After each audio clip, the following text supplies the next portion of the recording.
안녕하세요. 박종훈의 경제한방입니다. 최근 들어서 부동산 가격이 워낙 출렁거리기 때문에 걱정이 많으실 텐데요. 자, 김기원 리치고 대표님과 함께 말씀을 나눠보도록 하겠습니다. 안녕하세요. 네, 안녕하세요. 자, 이미 반토막 난 곳들이 등장을 했다. 이렇게 나오다 보니까 보통 집값이 한 40% 하락을 했는데 그렇게 반토막 난 곳들은 이제 정말 조정 다 받은 거 아니야? 이런 얘기도 있더라고요. 네. 이 견해에 대해서 어떻게 보시나요? 아직은 좀 더 많이 남아있다라고 보고 있고요. 지금 이제 데이터로 보게 되면 22년 상반기까지는 팔리진 않았지만 그래도 하락세가 가파르진 않았어요. 좀 완만한 하락세가 나타났는데 여기 이제 올해 7월 이후로 지금 하락세가 굉장히 가팔라지고 있고 특히 11월 달, 12월 달 들어서는 이 하락세가 굉장히 거세지고 있어요. 그래서 이게 입주 물량이나 그 지역에 이제 부동산에 영향을 미치는 그거에 따라서 조금씩 다르긴 하지만 지금 작게는 10에서 많게는 한 30% 정도까지 지난 6개월 동안 떨어진 것들이 매우 많습니다. 그렇군요. 근데 이제 궁금한 게 하나 생기는 게 말이죠. 네. 기사를 보면 반토막 났다 그러는데 네. 아니 뭐 하락률 같은 거 공식 발표되는 거 보면 뭐 한 3%, 한 5% 맞아요. 이렇게밖에 얘기 안 하거든요. 그러면 맞습니다. 저게 가짜야, 저게 가짜, 이게 가짜야 이렇게 생각하시는 분들이 많은 것 같아요. 네. 그러니까 지금 이 부분도 이제 제가 지속적으로 말씀드리는 좀 부분들이 있는데 현재 이제 대한민국의 부동산 통계를 공식적으로 지금 발표하는 곳이 두 곳이 있습니다. 그래서 KB 부동산이 있고 한국 부동산은 있어요. 근데 두 개의 통계를 내는 곳의 특징이 조금씩 다른데요. KB 부동산 같은 경우는 공인중개사분들이 호가 위주의 데이터를 가지고 집계를 해서 이걸 통계를 내는 거고요. 한국 부동산은 이제 실거래가를 위주로 이제 조사원들이 조사를 해서 통계를 내는 거예요. 그래서 이제 한국 부동산은 데이터를 보면은 호가 위주다 보니까 서울 같은 경우는 올해 중순까지도 계속 상승을 조금은 한 걸로 나오고 올해 하반기부터 하락을 했고 그다음에 한국 부동산은 데이터 같은 경우는 올해 초반부터 하락을 했는데 문제는 뭐냐면 이 두 개의 데이터를 보면 올해 누적으로 이제 올해 5에서 6% 빠진 걸로 나와요. 네. 그러니까 굉장히 작게 하락을 한 걸로 보이는데 자, 예를 들면 지금 그래도 이제 서울에서 서울 기준으로 제일 좀 수요가 좀 탄탄하다라고 좀 할 수 있는 쪽이 반포잖아요. 네. 제가 반포 쪽에 한번 데이터를 가지고 한번 두 개의 대장 아파트를 가지고 제가 보여드리도록 하겠습니다. 네. 먼저 이제 반포 자이의 아파트 매매가를 한번 볼 거고요. 여러분들이 지금 같은 이런 시기에는 실거래가만 보시면 안 됩니다. 왜냐하면 실거래가 별로 없잖아요. 네. 그렇기 때문에 지금 같은 시기에는 호가를 봐야 됩니다. 호가의 추이를. 예. 그래서 지금 매매가를 먼저 볼게요. 매매가 반포자이 지금 35평의 호가 추이를 보시면 최근 6개월 동안 몇 %가 떨어졌죠? 17%가 떨어진 네, 거군요. 17%가 떨어졌습니다. 그래서 불과 이제 7월 18일 날만 하더라도 올해 중순만 하더라도 최저 호가가 35억이었는데 네. 지금 얼마냐면 29억이에요. 오. 6억이 떨어졌고 보시는 것처럼 한 10월 달까지만 하더라도 별로 안 떨어졌죠. 네. 근데 10월 말부터 지금 보시는 것처럼 본격적으로 계속 지금 급속도로 지금 떨어지고 있고요. 네. 근데 매매가만 이렇게 떨어지는 것이 아니라 전세가도 보시게 되면 전세가도 6개월 동안 매매가보다 훨씬 더 많은 27.3%가 떨어졌습니다. 아, 전세 가격이 훨씬 더 네. 민감하게 반응하고 있군요. 네, 그렇죠. 근데 요게 요 옆에 이제 또 대장 아파트가 있는데 여기가 이제 레미안 퍼스티지입니다. 네. 그리고 이제 지금 설명드리는 부분들은 1000세대 이상의 아주 이제 대장 아파트로 할 수 있는 지역들만 지금 보여드리는 거고요. 네. 자, 매매가도 지금 보시면 여기도 지금 6개월 동안 13.5%가 하락을 했습니다. 그래서 보시는 것처럼 올해 한 7, 8, 9월 달까지만 해도 크게 이게 호가 자체가 떨어지지 않다가 최근 들어서 굉장히 이렇게 급락을 하고 있는 이런 모습을 보실 수가 있고요. 네. 전세 같은 경우도 보시면 30%가 넘게. 어이구. 많이 떨어졌군요. 6개월 동안 지금 34%. 근데 그러니까 지금 서울의 이제 주요 좀 대단지들을 보게 되면 네. 이 매매가와 전세가의 급락폭이 두 자릿수로 굉장히 커요. 네. 근데 지금 한국의 부동산 통계 데이터는 현재 이러한 이 팩트를 전혀 제대로 반영을 못하고 있는 거죠. 이쯤 되면 통계를 믿을 수 없고 통계가 아무런 도움이 안 되잖아요. 무슨 뭐 판단을 할 때. 맞습니다. 그렇죠. 도움이 안 되죠. 실체를 반영하지 못하는 통계. 네. 이것도 또 문제기도 하지만 이 요즘에 아직도 이런 기사가 나와요. 뭐 지금 뭐 좀 비싸게 거래되는 곳이 여전히 남아 있다. 초대형 평수를 봐라. 뭐 이런 얘기들을 네. 한단 말이죠. 맞습니다. 이 부분도 제가 데이터로 설명을 좀 드릴 수가 있는데요. 대형 평형이 강세인 이유가 우리가 데이터를 보면 명확하게 데이터로 이제 이게 파악이 되는데요. 네. 이 부분을 제가 잠깐 설명을 좀 드리도록 하겠습니다. 자, 요 데이터는 이제 서울의 강남구와 서초구의 평형대별 아파트 나이 데이터와 입주 물량 데이터를 보여주는 데이터예요. 네. 자, 우리가 이제 가격을 결정하는 데 있어서는 뭐 고평가, 저평가 이런 것들도 있지만 희소성이라는 게 또 상당히 중요합니다. 네. 자, 그런데 보시면 강남 서초에서 지금 소형의 아파트 나이는 17.3년이고요. 가장 오래된 아파트가 누구냐면 대형 평형인데 이 대형이 평균 나이가 26.2년입니다. 그리고 비중이 16.6%로 강남 서초에서 차지하는 비중이 작지가 않아요. 네.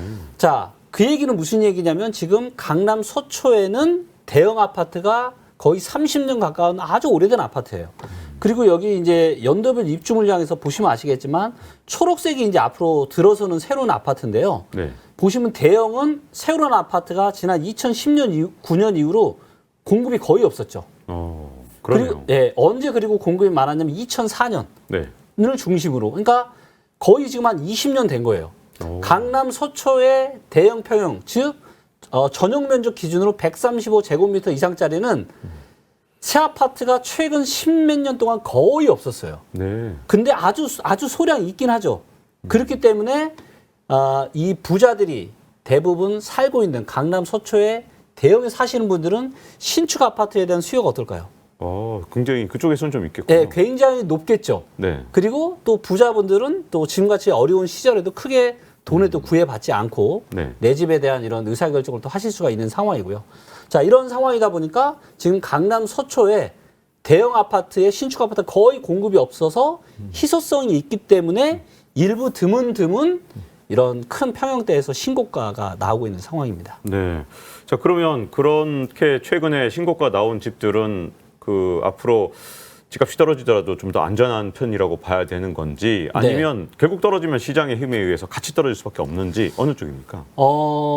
아무래도 이제 지금은 이제 빈익빈 부익부가 갈수록 심해지고 있잖아요. 그리고 이미 이제 내가 어디 살고 있는지가 나라는 사람이 어떻게 보면 거의 신분을 대변해 주다시피 하는 세상이기 때문에 지금 전반적으로 부동산 가격이 IMF 때 이후로 가장 크게 급락을 하고 있는 모습이 나타나고 있지만 그럼에도 불구하고 아주 희소성이 있는 강남 서초의 신축이면서 큰 대형 평형대는 상대적으로 하반 경쟁성이 상당히 강하지 않을까 그렇게 예상이 됩니다.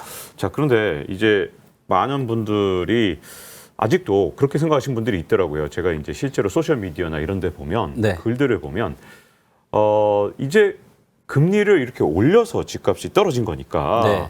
내년 연말이든 아니면 24년 초에 금리를 낮추기 시작하면 집값은 이제 반등할 거다. 네. 그때까지만 좀 참으면 된다. 이렇게 네. 보시는 분들이 있는데 이 견해에 대해서는 어떻게 보시나요?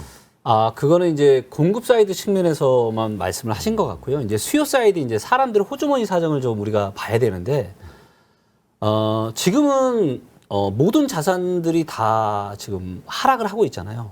주식도 크게 하락을 하고 있고 코인도 그렇고 부동산도 그렇고. 근데 우리는 가장 호황이던 코로나 버블 시기에 가장 많은 또 연끌을 해서 지금 이런 자산들을 다 사놨단 말이죠. 거기에다가 대출이자가 그때는 쌌기 때문에 괜찮았는데 지금은 대출이자가 2배 이상씩 늘어났어요. 그렇기 때문에 거기에다가 물가 급등 때문에 우리가 뭐 사먹는 점심값도 하물며 계속해서 지금 올라가고 모든 것이 다 올라가잖아요. 그래서 사람들의 호주머니 사정이 집을 살 수 있을 만큼 뒷받침이 돼야 되는데 그러기에는 제가 보기에 아직은 택도 없다. 그렇기 때문에 내년 연말이 되어도 부동산 시장의 본격적인 반등은 오기 아주 어렵다라고 저는 보고 있습니다. 네. 자, 그런데 최근 들어서 이제 아까도 보여주셨지만 전세값이 집값보다도 하락폭이 더 큽니다. 네. 그럼 이게 일반적인 현상인 건지 네. 그리고 전세값이 이렇게 많이 떨어지면 앞으로 어떻게 시장에 변화를 주게 될지도 궁금해지거든요. 네. 전세값 관련해서 이제 제가 말씀드린 요인이 두 가지가 있습니다. 뭐냐면 이 코로나로 인한 이제 자산 시장에 이제 버블이 엄청나게 생겼잖아요. 그러면서 이제 전세가 올라가는데 여기에 불을 지른 게 있습니다. 그게 뭐냐면 임대차 3법이에요. 그래서 전세에 대한 갱신 기간을 2년에서 4년으로 바꿨는데 하필이면 이 시기가 부동산 버블이 막 엄청나게 뜨거울 때 이게 통과가 되다 보니까 집주인들이 그냥 전세가 한꺼번에 엄청나게 올려버린 거예요. 자, 그래서 이거를 데이터로 보시잖아요. 자, 보시면 요게 이제 레미안 반포 이제 레미안 퍼스티지 이제 전세 가격인데 자, 이제 보시는 것처럼 한 15억 정도 15억에서 뭐 조금 플러스만 요 정도 이제 진행이 되다가 보시는 것처럼 임대차 3법 터지고 나서 이게 20억 정도까지 네. 갑니다. 네. 그래서 이 각도가 굉장히 가파르게 올라가는데 비단 이거는 레미안 퍼스티지뿐만 아니라 거의 모든 아파트들의 단지에서 다 이런 모습들이 나타나요. 네. 즉 이거는 뭐냐면 코로나 버블과 임대차 3법이 만들어낸 전세 가격의 엄청난 버블인 거죠. 네. 그리고 기억하시겠지만 이때만 하더라도 금리가 쌌잖아요. 그렇죠. 자산 시장도 좋았고, 그러니까 사람들이 내가 투자해놓은 걸로도 막 돈도 벌고 금리도 싸니까 오케이, 뭐 전세 올라가도 내가 대출 끌어다가 충분히 그 이자도 납입하고도 남을 만큼 여유가 있었던 거죠. 네. 그런데 이제는 상황이 완전 180도 바뀐 거죠. 그렇군요. 네, 그래서 금리가 급등을 하고 돈 벌겠다고 투자해놨던 자산들도 다 하락하고 있고 그러다 보니까 사람들의 어떤 호주머니 사정이 계속 안 좋아지고 있는 거고 그러다 보니까 지금 전세 가격이 아까 이제 호가에서도 보여드렸지만 이게 지금 6개월 만에 지금 34.2%라는 네. 엄청난 지금 폭락의 모습이 나타나고 있는 거. 요게 지금 12억 5천까지 내려왔거든요. 네. 12억 5천이면 언제 가격이냐면 19년 5월달 19년 초중반 가격까지 지금 내려온 거예요. 네. 벌써. 와, 진짜 빠른 속도로 네. 원래대로 복귀가 된 그런 상황이군요. 그렇죠. 유례를 찾아볼 수 없을 정도로 지금 전세가 떨어지고 있는데 문제는 내년에 지금 올해는 서울에 지금 입주 물량이 별로 없잖아요. 강남권에도 없고. 네. 근데 내년부터 이제 강남권에 입주 물량이 또 상당히 많이 늘어나요. 오. 그래서 지금의 이 어떤 전세 가격의 이 하락의 추이가 앞으로도 좀 더 저는 23년까지 좀 더 진행이 될 거다. 그리고 중요한 게 이거예요. 자, 보세요. 네. 자, 이때 21년 6월달, 5월달, 6월달은 전세가 20억이었죠. 네. 그러면 만약 우리 기자님께서 이 집주인이었어요? 그러면 전세금 20억 받으신 거죠. 네. 그 언제 내줘야 돼요? 뭐 2년 뒤에. 정도 후에. 네. 자, 그런데 2년 정도 후면 지금 23년 내년이에요. 그러네요. 그렇죠. 내년 네. 중순이거든요. 네. 내년 초중순인데 자, 근데 지금 전세 가격이 얼마까지 떨어졌냐면 12억까지 떨어졌거든요. 네. 12억? 와. 자, 그러면 엄청 얼마 차이네. 내줘야 돼요? 한 8억, 7억, 8억 내주셔야 돼요. 네, 그러네요. 자, 그러면 내주실 수 있는 그런 현금을 보유하고 있는 사람들이 얼마나 있을까요? 아니 이 돈 갖고 투자의 시대였기 때문에 투자해놨다든가 그런 네. 분들도 있을 것 같은데 투자 그렇죠. 타격이 클 것 같은데요. 그럼 맞아요. 손실이 있다 거기에. 그렇죠. 네. 그러면 이게 완전 엎친 데 덮친 격이고 또 이게 금융권에서도 전세자금 대출을 또 많이 해주잖아요. 네. 자칫 이게 그러니까 집주인이 돌려줘야 되는데 집주인이 돌려주기가 힘든 상황이 되고 그러면 이 또 전세자금 대출을 해준 이 금융권한테도 또 안 좋은 영향을 지금 미칠 수도 있는 그런 상당히 지금 위험천만한 지금 상황이 내년에 좀 벌어지지 않을까 예상이 됩니다. 23년이 어쨌든 전셋값에 의한 어떤 고비가 좀 될 것 같은데 전셋값이 이렇게 크게 떨어진 상황이 집값에도 영향을 미치는 경우가 있나요? 그러면 그렇게 되면 그러니까 이게 사실 유례를 찾아보기 힘든 일이에요. 왜냐하면 그러니까 많은 전문가분들이 이제 22년 8월 달에 전세대란 온다라고 하셨잖아요. 그랬었죠. 근데 이제 그거에 대한 논리는 뭐냐면 기본적으로 부동산 시장의 매매가가 하락을 하잖아요. 그러면 사람들의 수요가 어디로 몰리냐면 전세나 월세로 몰려요. 그래서 수요가 전월세로 몰리기 때문에 입주 물량만 많지 않으면 수요가 몰리는 전월세 시장이 상승을 합니다. 그래서 2008년 금융위기 이후에도 수도권 부동산 시장의 매매가는 떨어졌지만 전세 가격은 우상향을 했던 거예요. 네. 자, 그런데 이번에는 완전 다른 일이 펼쳐지고 있죠. 왜냐하면 이미 코로나와 임대차 3법 때문에 이 전세 가격에도 그러니까 매매가에만 거품이 있었던 게 아니라요. 이 전세 가격에도 엄청난 거품이 있었던 거예요. 그런데 이게 급격한 금리 인상과 더불어서 이 엄청난 후폭풍이 지금 다가오고 있는 거죠. 네. 야, 여러 가지 걱정이 되는데 이게 문제점은 뭐 집값이 떨어졌을 때 시장 전체에 영향을 줄까봐 그 부분이 이제 네, 걱정인데 맞습니다. 네. 1139채 빌라왕의 몰락. 네. 이런 상황이 어떻게 보면 앞으로 다가올 주택 시장의 어떤 폭풍을 미리 보여준 전조인지 또 네. 이런 것들이 영향을 미치면서 앞으로 주택 시장 전체에 영향을 미치고 그게 혹시라도 금융 시장에 영향을 미칠 수 있는 어떤 단초가 돼서 문제를 일으킬 정도로 문제가 심각한 건지 이런 것들도 네. 궁금해지거든요. 충분히 저는 그런 악영향이 그러니까 부동산 시장의 하락이 부동산 관련한 기업들과 금융회사까지 악영향을 미치는 게 저는 시작이 됐다라고 보고 있고요. 이게 내년에는 훨씬 더 심각해지지 않을까라고 보고 있고 말씀해주신 이런 빌라왕 같은 사태 같은 경우는 사실 어떻게 보면 이제 빌라나 오피스텔 같은 경우는 이 가격 자체가 아파트처럼 어떻게 보면 좀 정보 공개가 투명화된 게 아니다 보니까 소위 그리고 이제 거래를 하신 분들이 대부분 사회 초년생들이다 보니까 그냥 어떻게 보면 반사기를 당하는 거죠. 그래서 제대로 된 가격이 형성되어 있지 않은데 이걸 이제 빌라 업자들이랑 또 이거를 감정해주는 이런 또 분들이랑 또 짜고 치는 고수톱을 해서 결국에는 이제 세입자가 이제 또 큰 피해를 보는 이런 상황들이 벌어지고 있는데 그렇기 때문에 이런 부분들이 어떻게 보면 우리가 그런 게 있잖아요. 그러니까 시장 상황이, 그러니까 워렌 버핏이 그런 얘기 했죠. 시장 상황이 좋을 때는 누가 수영복 입고 수영하는지 수영복 벗고 수영하는지 구분이 안 되지만 시장에 물이 빠지면 이런 게 이제 구분이 된다. 근데 네, 누가 이런 수영복 벗고 수영했는지가 드러난다라는 그렇죠. 말을 했죠. 네. 그래서 부동산 시장의 하락이 아마 부동산 시장 하락이 없었으면 이런 문제가 없었을 겁니다. 근데 부동산 시장이 하락이 되면서 이 어떻게 보면 수영복 벗고 있던 이런 빌라 시장 쪽에 또 오피스텔도 이런 문제가 심하거든요. 그래서 빌라와 오피스텔의 이런 문제들이 점점 수면으로 지금 올라오고 있고 문제가 돼가고 있는 거고 또 이제 문제가 부동산 관련한 이제 PF. 그래서 그 또 가장 중요한 지금 관전 포인트가 1월 19일에 지금 둔촌주공이 12%라는 고금리로 끌어당겨서 지금 사업을 진행을 하고 있는데 요게 3개월 단기 대출이거든요. 그래서 만기가 1월 19일입니다. 그래서 이거 대출을 지금 제대로 갚을 수 있을지 없을지가 아주 지금 굉장히 중요한 저는 관전 포인트라고 보고 있습니다.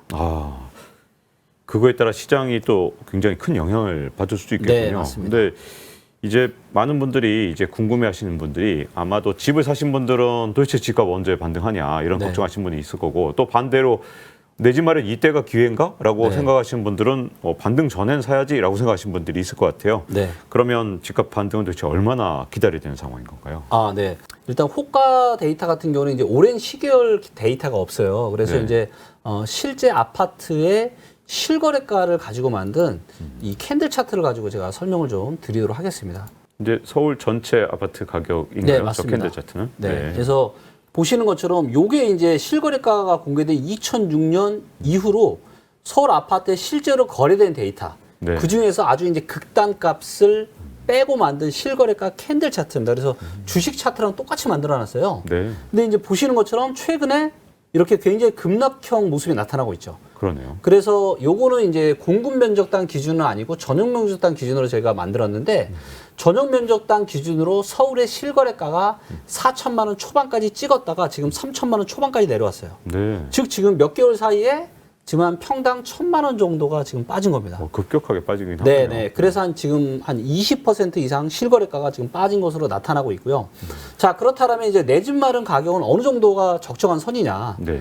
여러 가지 뭐 소득 대비한 저평가 인덱스나 이런 것들을 봤을 때 저는 한 2017년에서 2018년 정도 가격까지는 내려와야 되는 거 아닌가. 네. 그 가격이면은 지금 평당 전용 면적 기준 한 2천만 원 정도 되는 거거든요. 고점 대비로는 50%가 하락한 그렇죠. 건데요. 고점 대비로는 50% 정도 하락하는 거죠. 그래서 혹시 기억하실지 모르겠지만 제가 이제 작년에도 이제 그런 경고 이야기를 하면서 최소 30에서 많게는 50%까지 떨어질 수 있다. 네, 그때는 30에서 50이라고 말씀하셨죠. 그렇죠. 근데 이번에는 네. 좀 더 콕 집어 말하자면 50까지 말씀하시는 거네요. 맞습니다. 왜냐하면 그 당시에 제가 전망을 못했던 건 뭐냐면 금리 인상이 올 줄 알았지만 이렇게까지 급속도로 이렇게 금리 인상을 할 거라는 사실 그 누구도 예상을 못했잖아요. 그건 진짜 아무도 거의 예상 못했을 네, 것 같습니다. 네, 이렇게 네. 빨리 할 줄은. 그래서 이제 그 정도 범위를 생각을 했었고 원래 바닥도 한 27년 어느 즈음에 오지 않겠나 전망을 했었는데 최근 이제 금리 추이가 이렇게 급격하게 되는 걸 보면서 제가 뷰를 좀 수정을 했고요. 그래서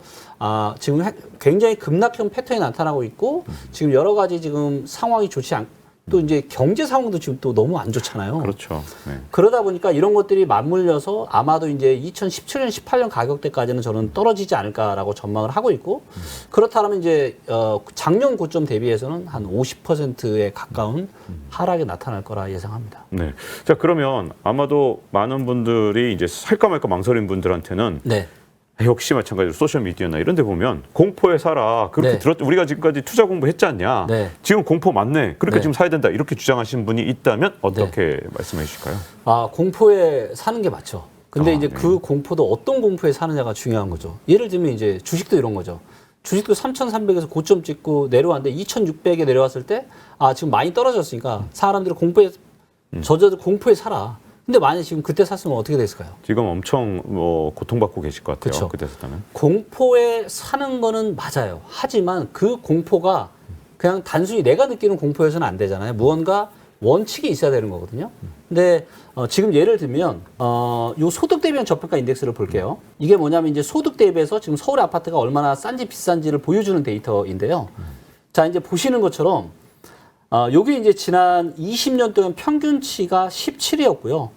그 다음에 저점이 2014년 초반에 한 13 정도가 안 됐습니다. 근데 이게 지금 고점이 얼마였냐면 27이 넘었어요. 네. 지금 조금 내려왔는데, 지금 좀 내려와서 한 25 정도 되는데요. 이걸 보면, 이걸 봐도 지금 50%가 떨어져야 전저점까지 떨어진 거죠. 지금 좀 떨어져서 많은 분들이 좀 싼 거 아니냐 이런 생각 하실 수 있지만, 기본적으로 여러분들이 반드시 기억하셔야 되는 게 뭐냐면 2020년, 21년에 나타난 이 상승, 즉 만에 하나 코로나가 없었고 코로나가 안 터졌으면 임대차 3법도 없었을 거고 그랬으면 20년과 21년에 나타난 이 뜨거웠던 상승장은 없었을 거예요. 상승이 있어도 좀 완만한 상승이 아니라 이런 폭등장은 아니었을 거란 말이에요. 그래서 이 가격은 여러분들이 완전 머릿속에서 지우셔야 돼요. 이거는 말도 안 되는 가격이에요. 이 가격은. 그래서 근데 지금 이제 말도 안 되는 가격에서 조금 말이 되는 정도 가격까지 떨어진 거고 이제부터 지금부터 나타난 하락이 이제 본질적인 가치를 찾아가는 그런 과정이라고 데이터는 이야기하고 있습니다. 그렇기 때문에 자칫 지금 공포에 살아 이렇게 하셨다가는 주식으로 따지면 이제 데드캡 바운스에 걸려서 이제 그런 우를 범하실 수 있는 거죠. 네. 네.